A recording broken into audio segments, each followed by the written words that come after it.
All right. Happy Friday, everybody, and welcome to another future-focused weekly update. I'm your host, Christopher Lind, and if I am doing my job well, I am keeping you 10 steps ahead of what's going on at the intersection of business, tech, and the human experience, and giving you some helpful context along the way.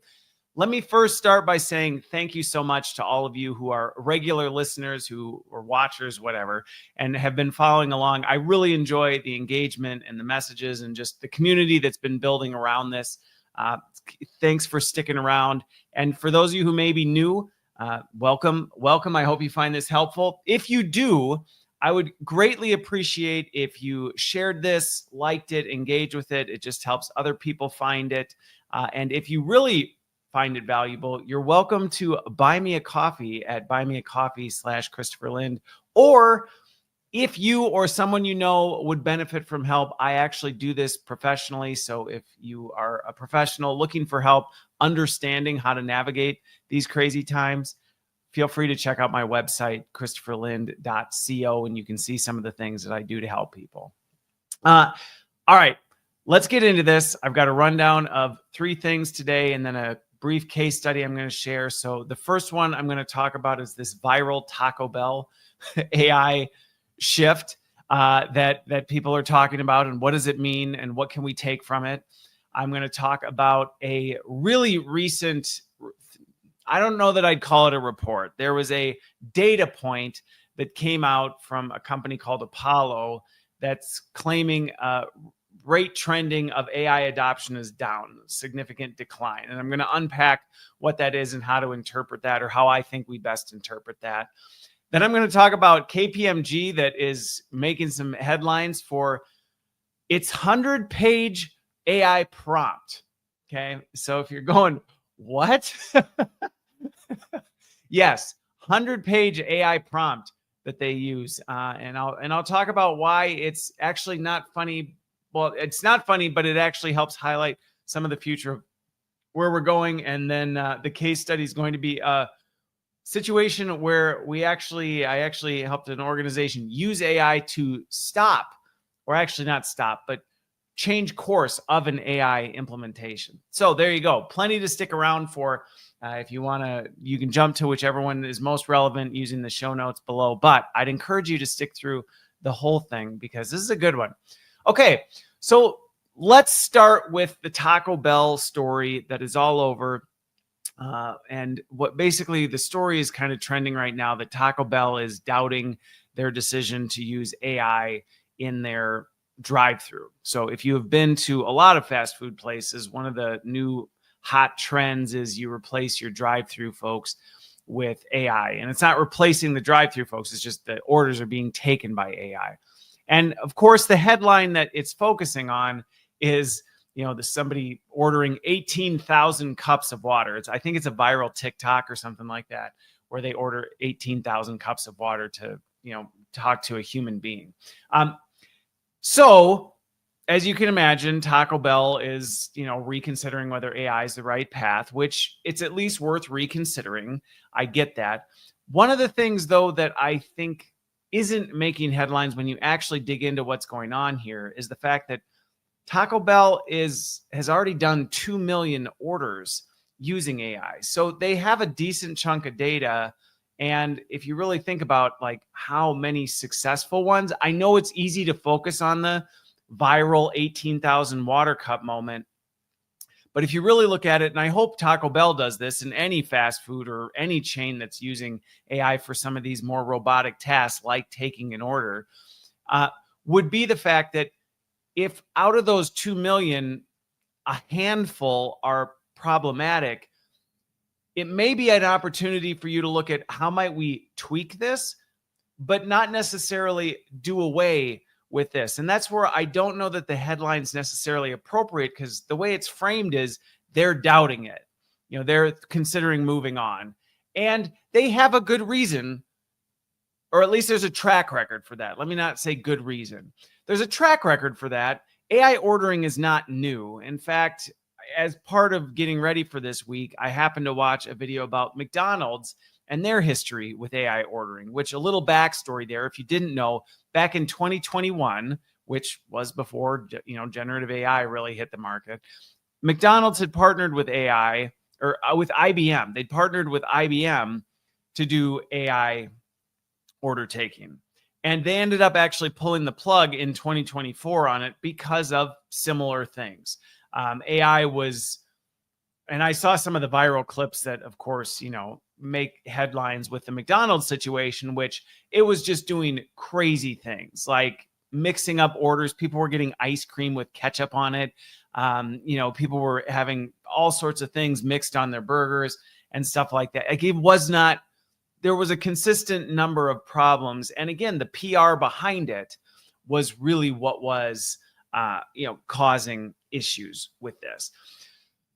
So here's the thing with this, though, and this is what I think is a little bit unfortunate about stories like these, is that they can, you get media attention for some of these big public things, and people have this kind of backlash where they just completely back off of it. And so if you're a business leader looking at this going, oh no, like we should just pull our, which will tie to the data point I'm going to talk to next, we should just pull our AI stuff because this sounds like it's going to cause problems. Be careful with that, because yes, as I have said from this time I started talking about AI and advanced tech, AI is an amplifier. It absolutely is. And there are going to be things that, can easily be exploited because it doesn't have general intelligence. And so it doesn't have context. It doesn't understand things. So yes, does it require more work to think about, hey, how do we, make sure that we have the right people in the loop and that are looking at, all these other things along the way, so that we don't end up in these situations. But I get concerned when people then have these reactions to it, because I get it can look bad. You have some of these viral things, and yes, you want to show a state of, hey, we're taking these claims seriously. We're having viral videos pop up that people are doing our AI. And now the latest TikTok trend is how to exploit your Taco Bell drive-thru. Yes, that is a problem. I don't think the solution is, hey, let's dump AI ordering, because the reality is there's really a lot of room for that. Now, I think there'd be a way to do some A/B testing with this to kind of see, maybe give people the option of a human or AI along the way would be one example of something I could do, so they could start to see, do people really want AI? But that might not even be the right thing, because if you ask somebody, would you rather talk to AI or a human? People are always going to say a human most of the time. So you're getting a little bit of a biased piece of feedback. Now, could I see a world where they may now pull back and go, we probably should re-engineer this? And maybe what we do is we have AI take the order, but we put some things in place that flag unusual activity. 18,000 waters, you would think the AI model that they're using to detect things would go, 18,000 waters is an excessive order. Like, there should be some sort of safeguard in place that kicks in if there's and that's not hard to do. I mean, think about your banking software. That's AI that catches things when you go on a trip and you get your card gets declined and you get a call or a thing from your phone. And I know when that first started, people were furious with it. They hated that they would go on a trip and their card wouldn't work and they would have to look silly in front of the cashier as they were like, ugh.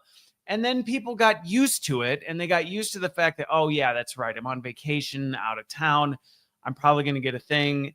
Then they automated it, so you got a notification right away. Like, there were ways we worked through this. And I think that's the stage we're in with something like AI ordering, because AI ordering does not necessarily have to mean, and I'm clarifying this because I know some people are like, see, this is taking people's jobs. No. It doesn't have to be that way. It can be something where, because if you know people who have worked in fast food, sometimes being the person taking the orders is one of the most stressful jobs, because you still got everything else to do. So not only are you taking it, you're running around. That's why sometimes the lines get so backed up. So it doesn't have to take people's jobs. If anything, it could help streamline things to say, hey, how are we making sure we get this? Then what we do is we have that person maybe on the inside confirm orders with people, hey, which again adds a level of human quality assurance to things that makes things feel more white glove. You give your order to AI, then at the end, someone comes in and says, hey, I'd like to just confirm your order before we move forward. Runs down what they ordered to say, is there anything that we need to adjust? Okay, so they're spot checking while adding a higher level of service, while freeing them up to know I don't need to be there as the person's fumbling through their order, yelling in the back seat, go, what kids, what do you want? Did you want fries? That's a messy, wasteful time to have somebody sitting there going, oh my gosh, like how long is this order going to take? And they can't really do anything else because they need to be paying attention. So I actually think there's a way that you would look at this and say, how can AI do that initial stage of information gathering? Let's build some safeguards in. So if there's something that immediately flags as that's unusual, before the order gets processed, somebody's going through validating and checking this stuff. If it gets stuck, because I've seen other things like this where if it gets stuck in a loop or it keeps asking, or what you can quickly get a notification and the person can go intervene, type of a thing. So there's ways you can do it. And that's the thing that when I saw this article, I went, we are often so binary in our thinking. Taco Bell has a few issues, and so they just throw out AI ordering. McDonald's, granted, had a lot more than a few issues, but they also were doing this in 2021. The fact they threw it out in 2024 is just strange, but I think, I don't fact check me on this one, I think they're revisiting it now that the models have advanced. But again, my point still stands that I don't think it's helpful when we have this attitude of, does AI work for drive-through orders or not? Well, it depends. How are you thinking about it? I think we're learning a lot about some of the things that, risks that you need to do. Like, do you need to consider the risk that people may make a viral TikTok trend of how to exploit this stuff? And so you better go, all right, well, what do we need to safeguard and put in place to make sure we don't end up trending on TikTok for our AI doing something? Which means you might need people who are monitoring trends on social media to go, hey, guess what? We do this, so we need to roll out an update to our AI model to make sure it doesn't make this mistake. Like, there are ways you can do this that, in my opinion, actually require human oversight to pick up on some of this stuff. Could you do it, like I said, in a way where it's doing that initial order gathering stage where that is messy, people take forever, you can't really understand them, type of a thing? Do you need to make sure you put some safeguards in place so somebody can intervene if someone's getting frustrated or stuck or their accent is difficult to detect? Things like that. Sure. Should you make sure that there is a human confirming the order before it gets forward and they drive up to the drive-thru and go, where's my 18,000 watt? Right? Like, there are ways you can think about this that don't require you to go, so do we scrap AI at the drive-thru or not? No, I think what the data shows with Taco Bell and McDonald's and some other ones that I've looked into is there are lots of lessons learned. There are lots of opportunities. I have yet to encounter anything where I go, yeah, this just is a bad use case. I actually think it's an ideal use case. I think there's some risks that need to be mitigated. There's some ways the technology needs to be adjusted, and you need to work with your dev team to make sure there's ways that you can roll out rapid updates so that if you discover an exploit due to a TikTok video or something like that, it can quickly and rapidly be implemented. This goes back to why you can't scale down to a skeleton workforce and go, we're just going to let AI do everything. No, because you need people who are going to catch those things. You need to validate it from, your actual field. You need the IT teams then who can say, hey, how do we roll out an update to all of our AI drive-thrus that mitigates this thing that we just found out, ordering 18,000 cups of water is a thing. Hey, we better roll out an update that makes sure if any orders over a certain threshold get put in, we automatically have it ding our, human who's at the drive-thru. And if you're listening to the way I'm breaking this all down, I hope that you're seeing there's actually lots of room for people still to be in the loop, actually doing more valuable work.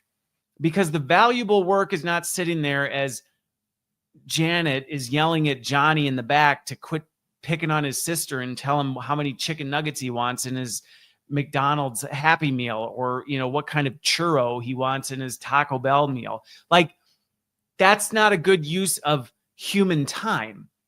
So why wouldn't you use AI that doesn't get annoyed, doesn't get impatient? If they change their order 32 times while you're sitting there, like, it's fine.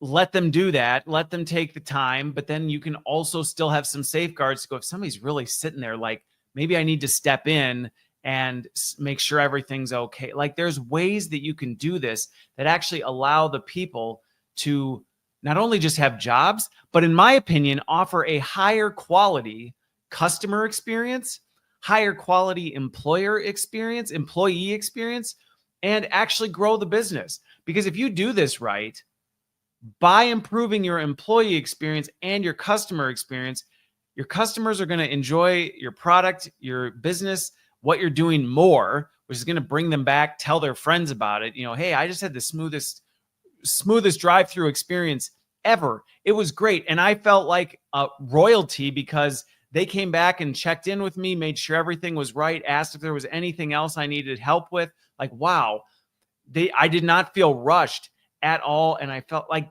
there's ways you can do it. And then as the employee, you're not so frustrated by annoying kids at lunchtime that by the time they get to the drive-thru, you want to just whip their food in their face and go, get out of here, type of a thing. And I know I'm being a little hyperbolic, but if you really start to think about this, you start to see that when you start evaluating it for the complexity of work it is and go, where do people struggle? Where are they vulnerable? Where is AI not? AI doesn't get impatient. Perfect. Where do drive-through people get really impatient? Well, they get impatient when people change their order 1,000 times. They get impatient when people didn't come to the window ready for it to go. Perfect. Well, then let's use AI there. Where do people like to be helpful? When they feel like somebody's struggling or that it's not going the way they like to de-escalate. Okay, well, then let's make sure people are doing that. Where does it improve the customer experience? Like, all this stuff, if we break it down and actually understand what does the drive-through experience look like. And I think, if anything, one of the other things that this reveals is that things we think are simple are often far more complex than we realize. And this is a perfect example of, drive-through, that's easy. People give their order, you drive up, you give them food, they pay, you leave. Sure. And I bet a lot of assumptions were made about AI being implemented in the drive-through based on that, which is probably why you're seeing some of the things blow up that you did, is people went, oh yeah, we know what this is. Here, we'll build a thing that does this. We'll roll it out. We'll just, not make sure staff knows how to work with it, what things to look for. Like, we won't build safeguards. And I don't know all the details of how they implemented it, but I guarantee, Taco Bell, you're welcome to reach out and have me come in and work with you on this. I guarantee a lot of that work was either glossed over or done kind of haphazardly because, we're pretty sure we know how this works. And there's probably lots of data that supports it. We know how many customer interactions there are. We know the busy times a day. We know, the average order size and all. I'm not saying no work was done, but I'm guessing a lot of the actual complexity of the work was not examined. And then this blows up. And the sad part is then people go, see, AI doesn't work. And it's like, actually, no, if you did it right, it would actually make things better for everyone. And I think this is just one very basic use case where you would go, this should be easy. And you go, nope, it's not. And that's exactly why you need to take the time to do it right, because if you don't, it will cost you in PR, in lost revenue, in lost customer, in all this stuff. AI is the most powerful amplifier, the most powerful catalyst we've ever seen. So I think this is a good example of why you need to take it seriously and why the solution isn't let's get rid of it, but let's learn from what we've learned from this and then adapt. Now, moving on to topic number 2 is Apollo Academy, apolloacademy.com. they've got this. I just released, I think 2 days ago or this week or something. They just released this, image, this graph that says, and the article is AI adoption rate trending down for large companies. And so, of course, it hits the newsreel and everybody's going, aha, see, look, AI is on its way down now. Companies are realizing it's not adding the value.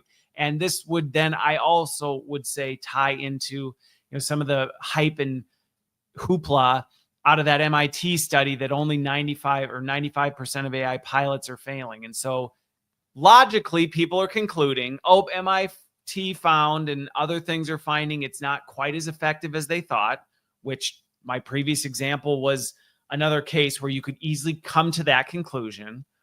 Then you all of a sudden get this new data point that says, it's trending downward. And if you look at the graph, here's the thing. I don't think this is an accurate representation of what's going on, and I'm going to explain why.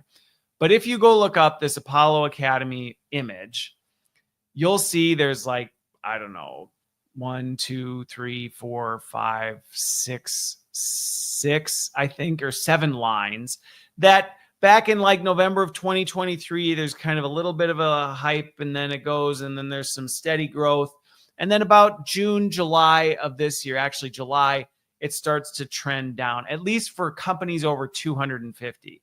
Now, if you look, smaller companies still are very much on the growth trajectory, but bigger ones, are starting to tip down. And you could go, oh my gosh, this is the beginning of the end. The AI bubble is going to pop.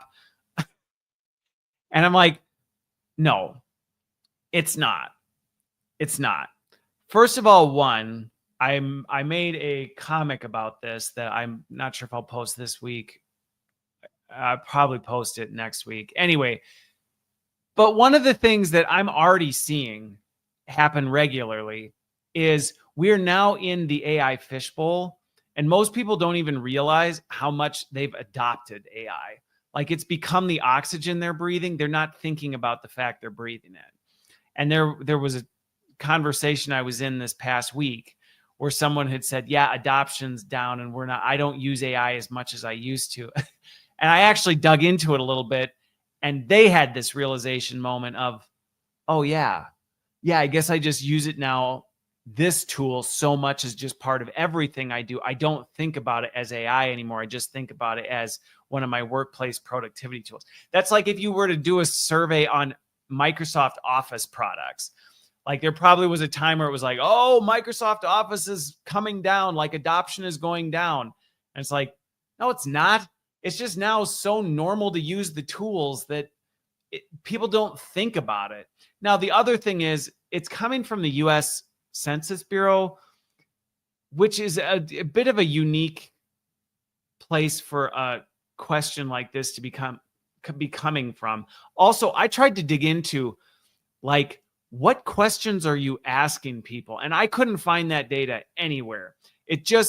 And I don't like when you get stuff like this because you see a data trend and you go, yeah, well, what did you ask? I mean, obviously, don't take this as Christopher saying there's nothing to be taken from this. I'm not saying that. Whatever it is, they've been asking the same questions since from the chart, November of 2023. And there's a pattern in that. I would say I would put little weight on the percentages of anything, because until you know what they're actually asking, how are they defining adoption? Who are they asking? How much detail are they getting? It's well, the numbers are irrelevant, but the pattern of you're asking the same question to 1.2 million firms and you're starting to see things move in a certain direction. Okay, I think there's something we can learn from it. And I think looking at the data, I think we can learn from the fact that smaller organizations are absolutely likely still on the growth trajectory right now because of the fact that when you're small and hard pressed, you kind of don't have the luxury of going, you know what, I'm just going to go back to the way we always did it. I'm just going to lean on this person over here that I don't know anything about. I'm not going to do the additional work with AI. It's well, you're in startup mode, so you don't have that luxury. So it doesn't surprise me that they're continuing to go up because they're benefiting from it. They know they're benefiting from it and they don't have another option. I think the downward trend you're seeing in big organizations, in some ways, is that fishbowl effect. I think in some ways people are just now, especially in large organizations, using it so ubiquitously, and it's in so many of their tools. If they're asked, do you use AI? They aren't necessarily going, oh yeah, I do. They're just doing what they normally do, because if you look at the MIT study, 90% of people said they use AI every day. So I don't know how you can say, well, actually, we only have 12% adoption. Okay, there's a huge disconnect there, which to me goes back to the fact in larger organizations, in many organizations, people are using it in so many things they're not really thinking about. So I think you have this fishbowl effect that's happening. I think that's absolutely a part of what's going on. But I think why you're seeing a difference in large companies, I already mentioned what you're seeing in small, like they don't have that luxury. So in large, you do have some of this. I do see some reverberation back to where they've been, where they go, yeah, we tried the one before, the Taco Bell AI drive-through thing. You know, you're having that happen in big companies. Yeah, we tried the whole AI thing, didn't really work. So we're just going to kind of go back to business as usual. Well, in bigger companies, you have a little more padding and comfort to be able to do that. And so I do think some companies are doing that, which I think is actually a miss. I commented on an article the other day about the fact that I think we're actually going to move in large companies into this stage where things are going to kind of course correct too far. And especially in big organizations, we're going to have room for missed opportunity, which is where little companies, I think, are actually going to potentially usurp the big dogs. The big companies are going to go, wow, we had some mistakes and it was expensive and it didn't go quite as according to plan. We're going to pull back on this, and they're going to pull back too far. The little companies are going to see it and go, like, we're not pulling back on this. We see what you learned and we're just going to adapt it. And they're actually going to capitalize on that. So I think that is some of what you're seeing. So is there some reduction in the adoption rate? Yeah, I do think, especially in large companies, we're seeing people pull back a little bit. But I don't think that means it's necessarily because they're using AI less. It may be using it less in some of these surgical ones. I also think it indicates some of the complexity in larger organizations. That's one of the biggest things that I think any business leader can take away from this, is the fact that, yeah, we have a lot more, and you see this in big companies in general. There's a lot more silos. There's a lot more black holes. There's a lot more, disparate systems and, workflows, because you have more people. So you have more specialized stuff. Those specialized people don't talk to the other people. And as a result, you've got these black holes and these black boxes scattered throughout. And so work is more complex. You quickly find that what you might have been able to do in a small organization, hey, let's roll over this workflow to, AI.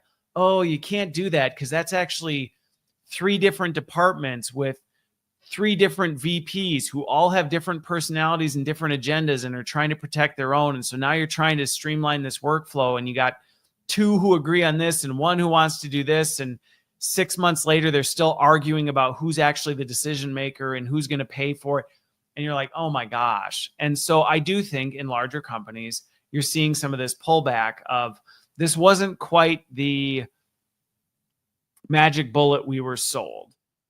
But do I think that we should conclude from this that, AI is dying down and, it's going to start going away? No. In fact, I tried to look into it. I couldn't find anything specifically, but I remember back in the 2000s, in the early 2000s, there was a similar pattern with the internet. I mean, good grief, just think about the .com bubble, right? Everything blew up and then it popped. But the internet didn't go away. Obviously, I'm sitting here recording this on a SaaS platform. Like, the internet didn't go away. The same is true with AI. And so some of the things out there hyping that, now this one census that we have almost no data on, what are you even asking about, comes out with numbers that I don't think are super helpful. Some trend lines we can definitely learn from. We're all going to say, I think the AI experiment has failed. Like, come on, folks. Don't get bought into some of this stuff. There's always so much more going on to it. If anything, if you're a small organization, this is good news for you.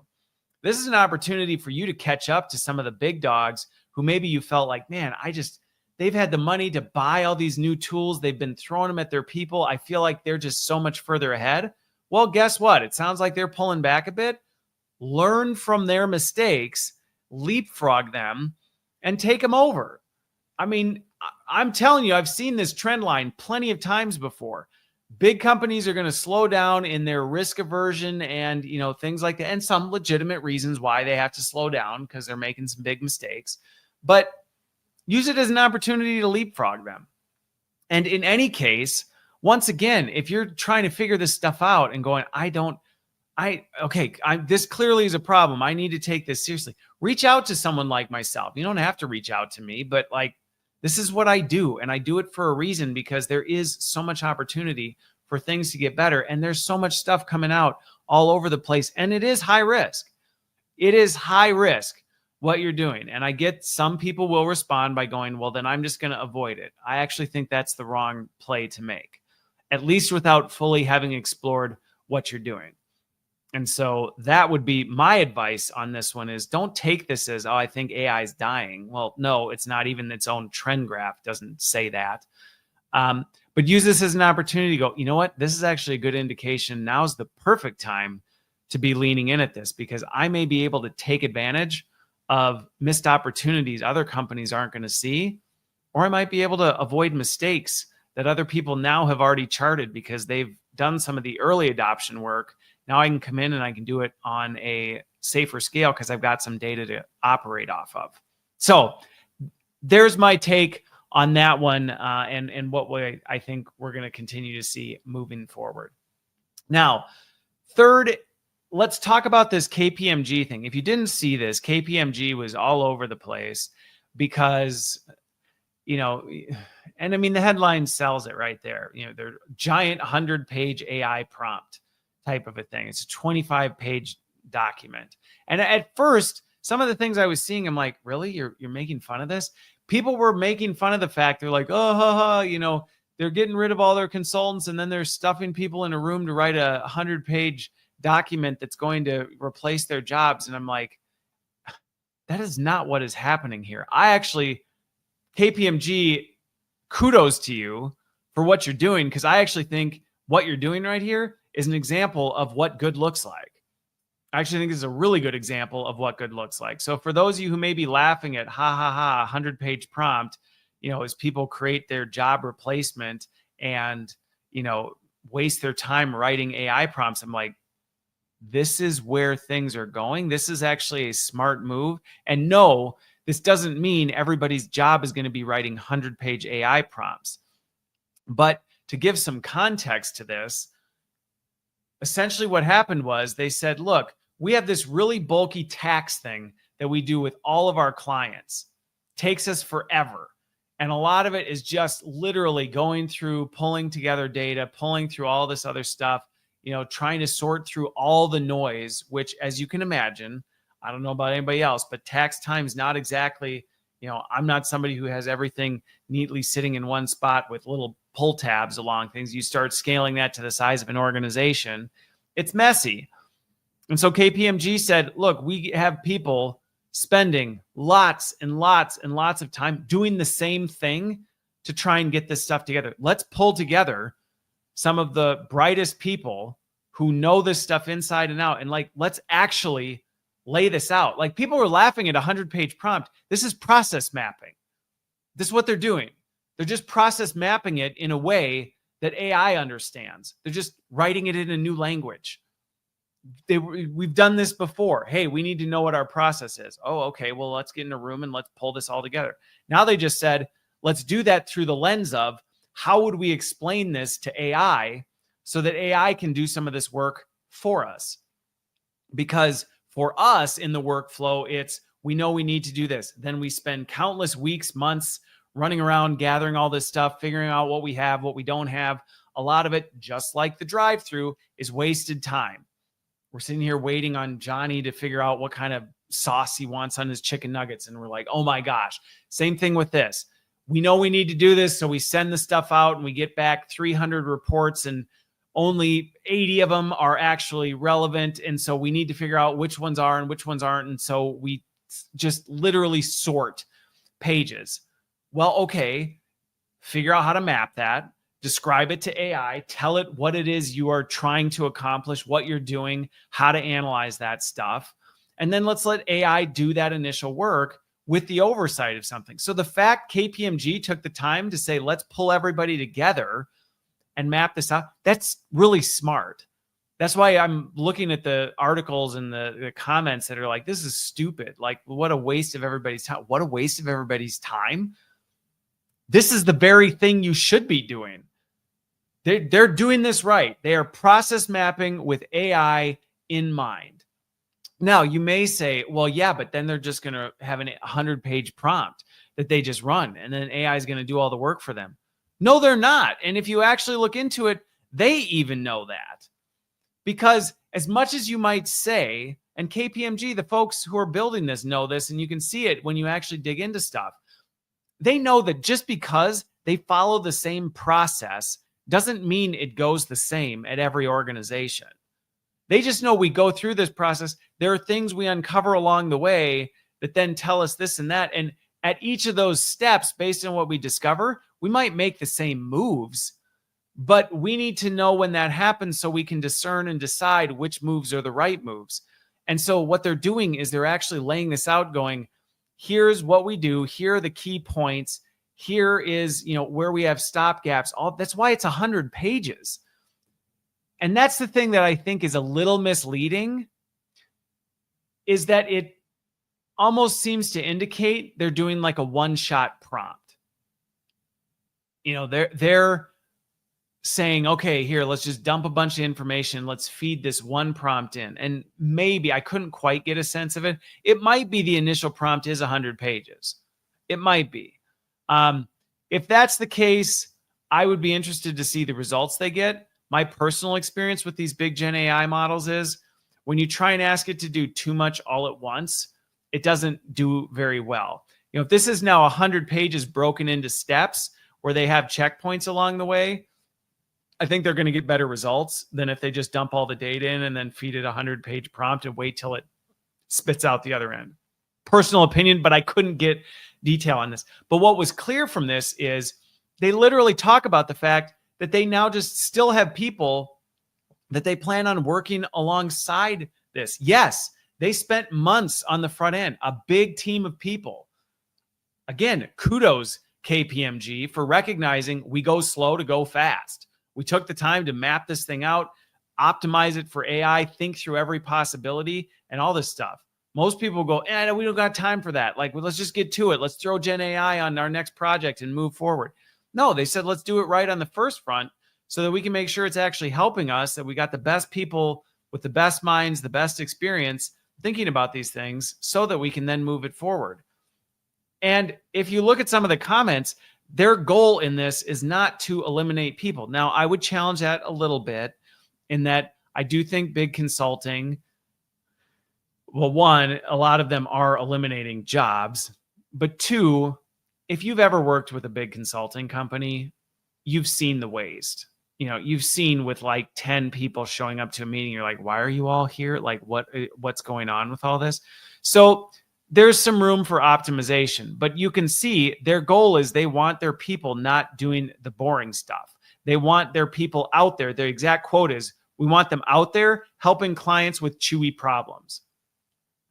You can like or dislike that comment, but that's what they're saying, which they get it. I actually, the second I saw they were writing a 100-page prompt and then saw how they were doing it, I'm like, this is somebody who actually understands how they're supposed to be working with AI. Doesn't surprise me. A big four, consulting firm would be one of the ones that's getting it, professional services figuring it out. But I think this really cuts against this whole grain of, just go fast and break things. Nope. KPMG knows there's too much risk associated with that. From what I can tell, it's not a run everything through a 100-page prompt and then call it good. No, it's do that to help get us through the core stuff so that we can move forward. And then, then we're going to focus our people's time on the things that matter most. And, And this is an example of doing AI right, in my opinion. And if you want to go check it out, I'd encourage you to do it. And once again, I know this one I'm plugging what I do more, but this is the kind of stuff I try and help people work through, is how do you actually work through this and make sure you're considering all these things, and what risks might you encounter? Where are the points in that 100-page checklist that you want to make sure somebody's signing off or checking or validating the conclusions it came to before you move forward with it? And that's why I say, if they really are throwing a 100-page prompt at something and hoping it comes out the other end, to me, that's dangerous, because you're going to get to the end and so much is going to have happened. It's going to be hard to actually spot check it along the way. And so one of the things, as a takeaway for anybody listening to this going, okay, so maybe we want to do something similar, is I don't know how their prompt works, but if you're doing this work and you're looking to create the one-shot prompt for your work, I would advise against that. That is not the best way to work with Gen AI. It might seem like it's producing a great result, but so much is happening, it'll be impossible for you to really know. That said, taking the time to actually generate, hey, what is this whole thing? And let's work through this. Let's figure this out so people can focus on this and they're not wasting their time on some of these mundane activities. Well done. Well done, KPMG. And I think this is the kind of stuff we should see from more folks, which it's not new. This is process optimization. I was talking with a CHRO friend this week who had reached out to ask me some questions about how to think about AI. And as I was describing something similar to this, they said, isn't this just kind of like what we did when Lean Six Sigma was kind of the big thing? Everybody's like, we're going to Lean Six Sigma our way out of everything. And then they realize like, oh, this is actually a lot of work. And a lot of it has to do with just understanding what actually happens. I'm like, yep, pretty much. Do you have to think about it differently? Yeah. The way you think about AI, are the risks a lot higher? Yeah, absolutely they are. But there's a lot of familiarity. So if you look at some of this stuff and you freak out a bit, don't think this is totally new territory. But the part of it that is new, if you need help, let me know.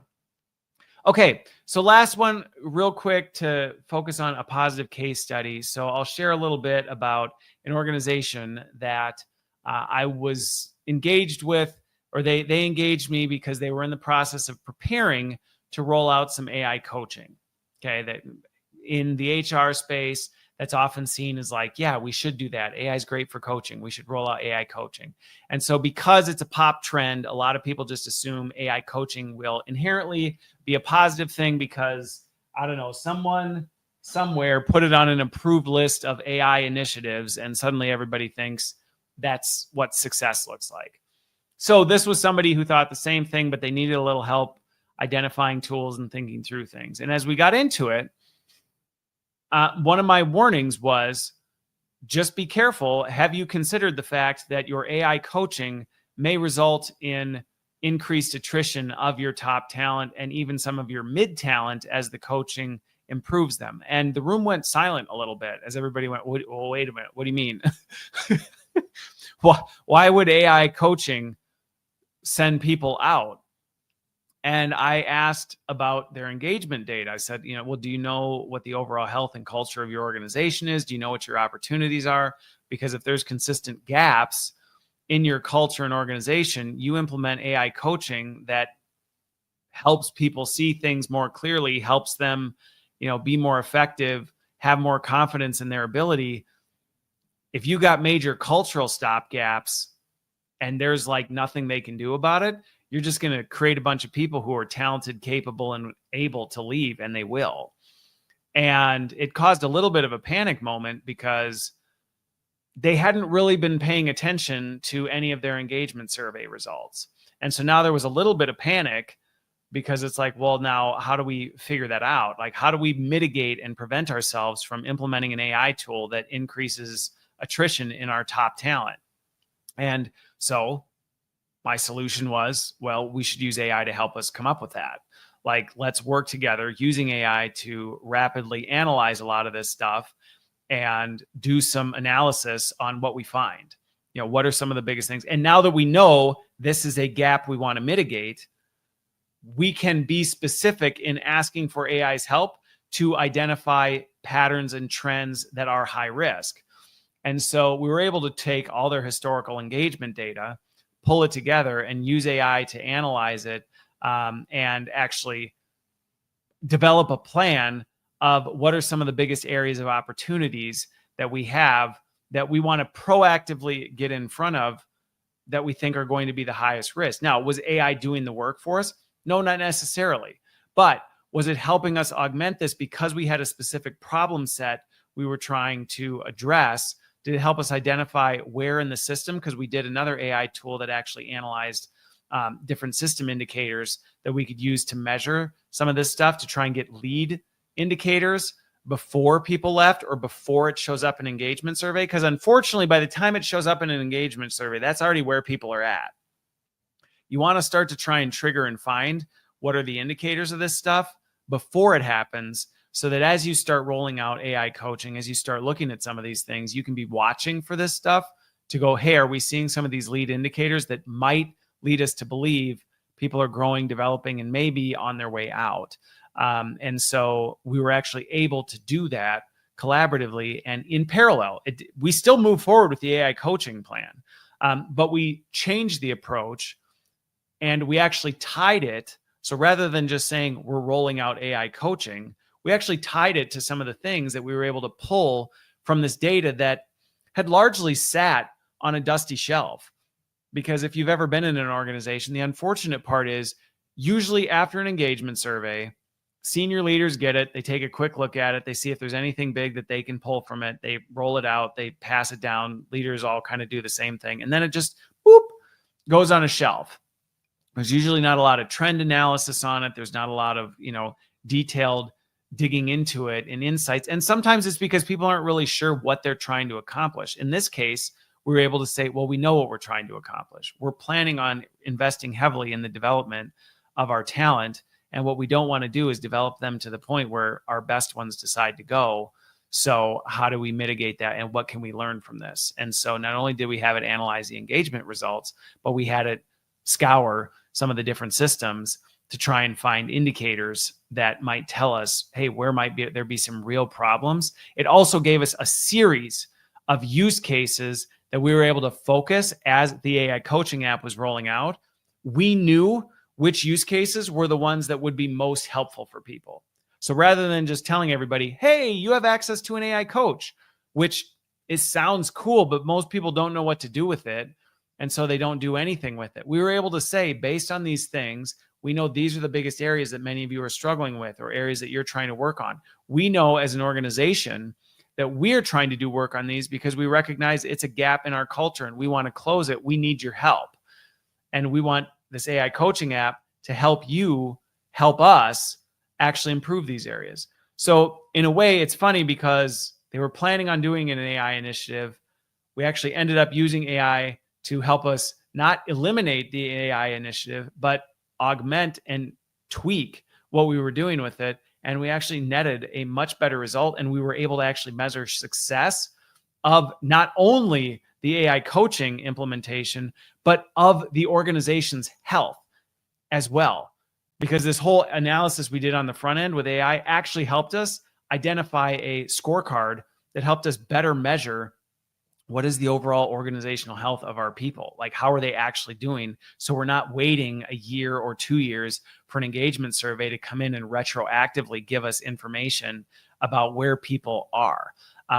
And so then we were able to go, well, we're still in this process, but the plan is to then be able to say, now when we go into the engagement survey, we can actually proactively know, hey, these are areas, and we can actually guide people, not to tell them what they're supposed to do, but to say, we know these are areas of opportunity that have been in the past. Be sure you're telling us, are things getting better here? Because otherwise you're just leaving people to take an engagement survey on whatever they're feeling that day. And a lot of times that's not super helpful. So there you go. Food for thought for those of you who may be, in a leadership role, thinking about how do we actually, improve and grow our teams, or maybe how do we do a better job understanding the overall health of our organization and the people within it. Some food for thought. And again, if you need help thinking through those things, this is literally what I do. So you know where to find me. And I love doing this stuff. All right. I think if anything, if I were to kind of recap some of just the biggest takeaways from all of this stuff is that one, AI is not going anywhere despite what you may hear. So don't get sucked into the noise of it's here, it's gone, it's going away, it's picking up, it's right. Things are much more steadily growing in healthy ways. Well, healthy could be debated, but right, they're steadily growing, and that's not going to change. We're just going to continue to see this go despite whatever survey or trend report or whatever may come out, despite whatever headline comes up that blows up a specific organization for a specific use case that makes people maybe draw back a little bit. In general, it's just going to continue marching forward because it is clear that while we still haven't figured this out, there is tremendous value in it. So I think if anything, that should give you some consistency with it. I hope the other big thing you take away from this is AI should not be taking human jobs. It really should not. It might be taking certain aspects of it. There might be certain things that need to go the way of the dinosaurs, but they're being augmented, they're being changed, they're being adapted. And so your real risk is complacency. Your real risk is complacency. And if you're an organization, the same is true. Your real risk is complacency. Going, this is big and scary, or this is, well, the other risk is you just go too fast. So I think those are the biggest things that everybody can walk away with from all of these different ones. And again, if you need help with it, you know where to find me. And I thoroughly enjoy doing this, but hopefully this help gave you some context and some insight into what's going on right now. So with that, I will see you